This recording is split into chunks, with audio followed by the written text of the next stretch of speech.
Coming up, Shane's going to take us through breaking down that deer we caught the other day into manageable pieces for both transport and storage in your fridge and freezer while you wait to decide on which recipe you're going to cook out of the Field to Fork cookbook. Now, butchering is not a skill most of us get right the first time. Practice and learning from a seasoned hunter is how you improve this art. Many SSAA branches run courses on not only bettering your aim, but field dressing and butchering your catch. So contact your local SSAA rep or log on to SSAA National website to find out if they've got any courses available at the time, or give them a call and I'm sure they'll point you in the right direction.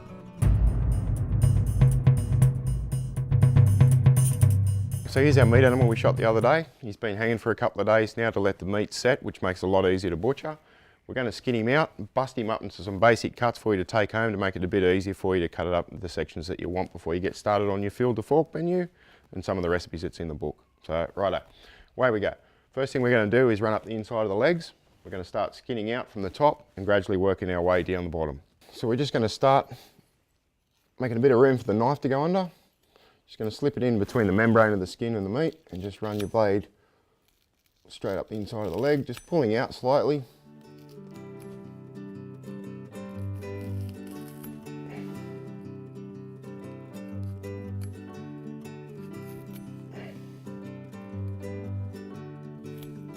There we go. Then we're just going to start working the skin. This is a skinning knife. You can see the shape of it. It's got a nice curve so you can flay down the side between the skin and the membrane. We just gradually work our way right around so we can get enough cut off so we can then start pulling our skin down the carcass. So now the process is the same. We just keep working our knife between the skin and the flesh membrane there, as you can see. We just work our way from the top right down.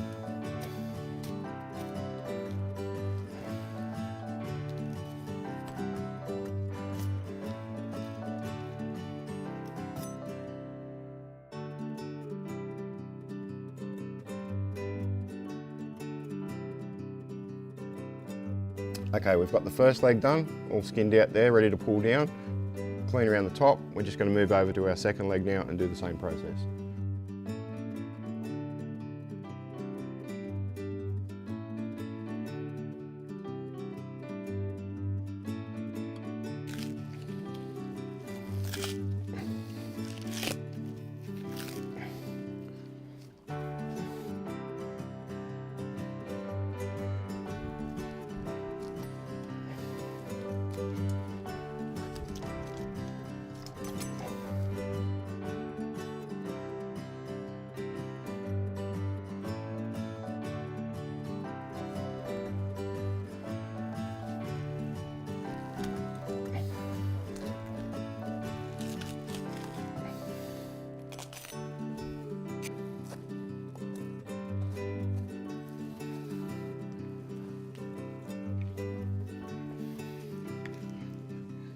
Okay, so once you've got them separated from around the top of the hocks, you can start pulling your skin down, like so. Good thing to do is to use your hand. You can just punch it.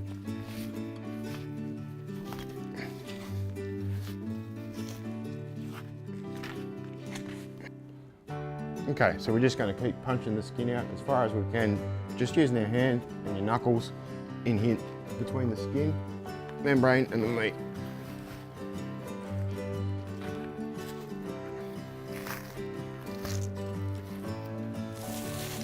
They are a bit harder to skin once the meat's set, but it's a good idea to leave the skin on if you want somewhere to protect it. If you come across little bits like this, just grab your knife and just carefully trim them out. You'll find it's all seams, you just follow the seams.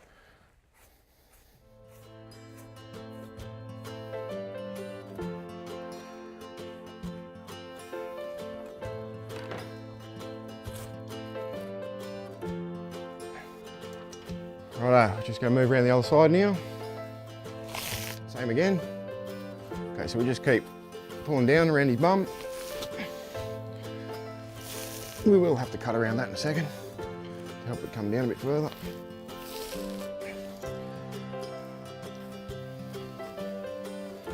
Just if it's a bit slippery, just roll the skin back on itself like so, and it gives you something to hang on to. Again, just rolling up.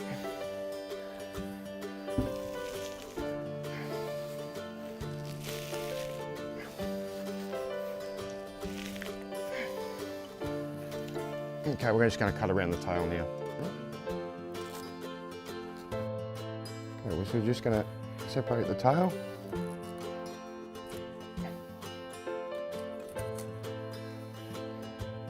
Try not to cut a big hole in the skin. There we go. Then we just keep pulling our skin down and working our whole way down. Before we get too much further, what we're going to do is we're also going to run up the inside of the legs. Once we get this down a little bit further, that way it saves the skin from hanging over the top of where you're working on next. You don't want to cover that up because it's difficult to hold the skin back up and then cut again. So we'll just finish this off a bit, then we'll do the inside of our front legs, get that all ready to come off as well.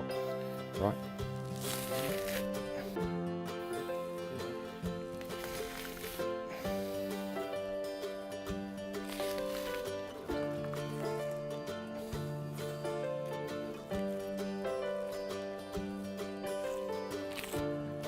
Okay, there's our bullet hole. I think that's our exit on that side.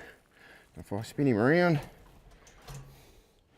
each other hole on the other side, which took out the top of his lungs, which is pretty good. So we haven't lost too much meat at all, really. A little bit of bruising around those sections there. Clean missed the back strap, the fillets inside, I think you've missed as well.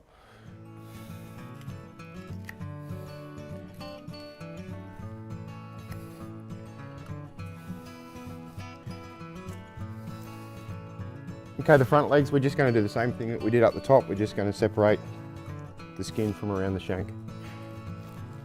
And then we're going to pull it off.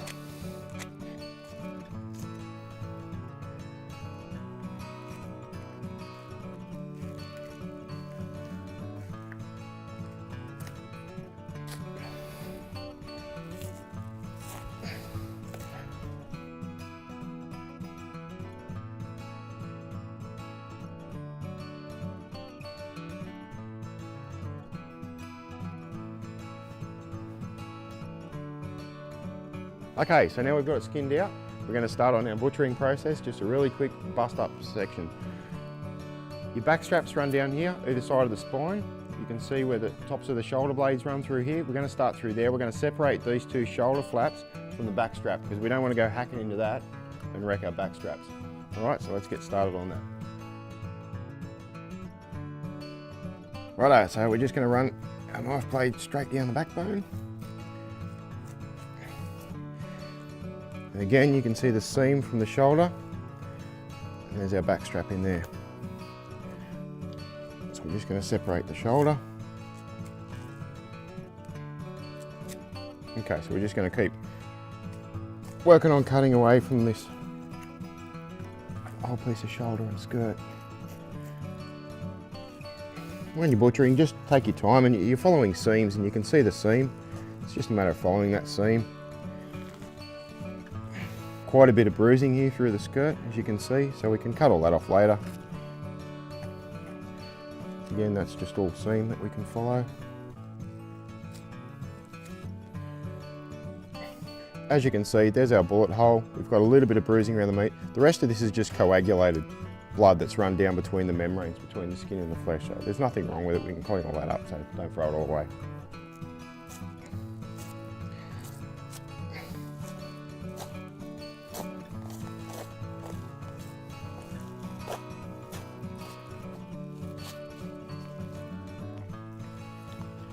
Okay, so we're nearly right through. There we go. One shoulder. Pop that in the esky on ice and we'll get started on the other one. Even though the meat is set and it's a pretty cool day today, it's always a good idea to pack your meat in ice, especially these ice packs so you don't end up with water all over your meat. Okay, we're just going to repeat the same process on this side.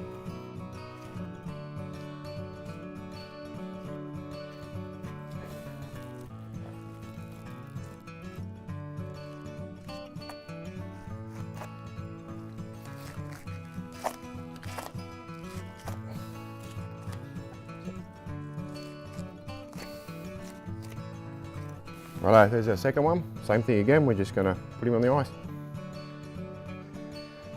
Okay, so now we're going to remove the back straps, which run down either side, which same thing again, we're just going to work along the bone. If you want to do cutlets, you'd leave the back straps in place and then you'd cut your ribs, and then through your split down the centre, and then your cutlets, because that's the eye of your cutlet. Right, but we're just going to remove the back straps. So you can see your tailbone running down here. We're going to start right on that ball section there. Okay, just going to run our knife in nice and tight against the backbone, not too deep, just going a little bit at a time. You'll be able to feel your knife running along the edge of the backbone. Don't rush this, because this is one of the best parts. Once you've separated to the backbone, you can start pulling it out with your fingers. If you have a look in there, you'll see that it should start rolling out quite nicely. I don't know if you can see that or not, but like so.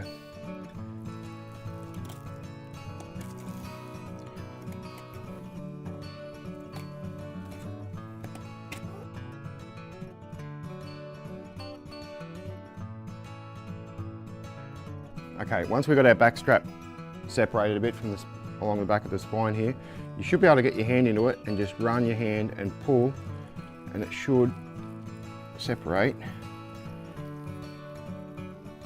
away like so. Then that gives you something to hang on to. You can just keep working your way up. As you can see, we've got a beautiful back strap here. It's from a nice young animal. You can do anything with this meat because it's such good quality. It's one of the best cuts on the animal. Okay, so we've come all the way back up to the base of the pelvic bone. Again, we just start on the seam.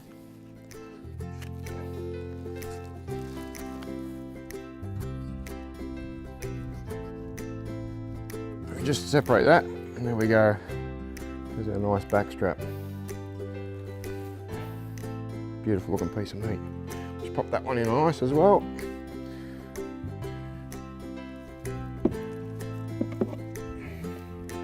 Okay, so that's one side, and it's just a matter of repeating the process on the other side, and away we go. Same thing again, starting up here right at the base of the pelvic bone.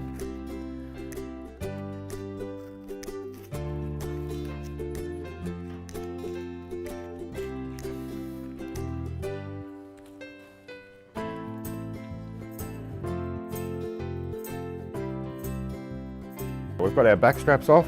Now we just cut down the side of the skirt to get that out the road so we can get at our fillet steak, which runs down the back here. Definitely don't want to leave that behind. Okay, same thing again, we're just going to work right along the edge of the backbone.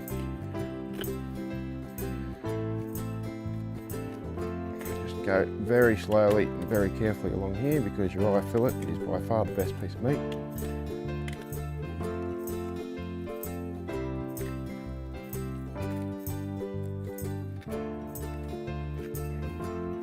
I'm just going to follow the seam.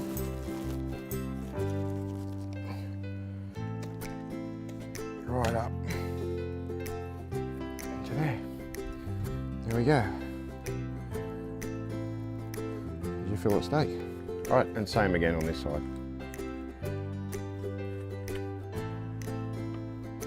So our back straps are out, fillet's out. We're going to cut through the top of the pelvic bone here through the joint and just bust this whole section off. We're going to use the rest of this for dog meats. We're not going to waste any of it. There's still a few ribs in there that are okay. This is just blood. Like I said, you can clean all that off. Simple as that. If you want to make your own ribs, you can. Still plenty of meat left on it, you know, all these bits and pieces here you can use. Okay, process is right below the pelvic bone and the tailbone. You can feel the joint in there, the knuckle. Just put your knife in there, get a little cut in through that, both ways. And crack it off. Like so, and then it rips off. There we go, so we'll keep that for the dog.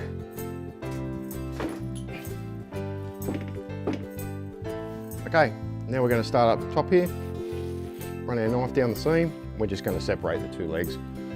Straightforward, same as what we've been doing, just follow the seams.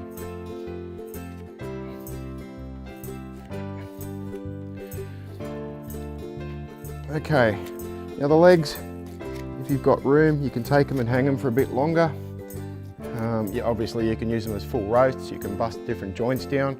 If you want to start cutting it up into other cuts when you get home, same thing again, it's all seam work. So we follow that seam, we follow that seam around there, and it's just a matter of breaking it up into your basic cuts.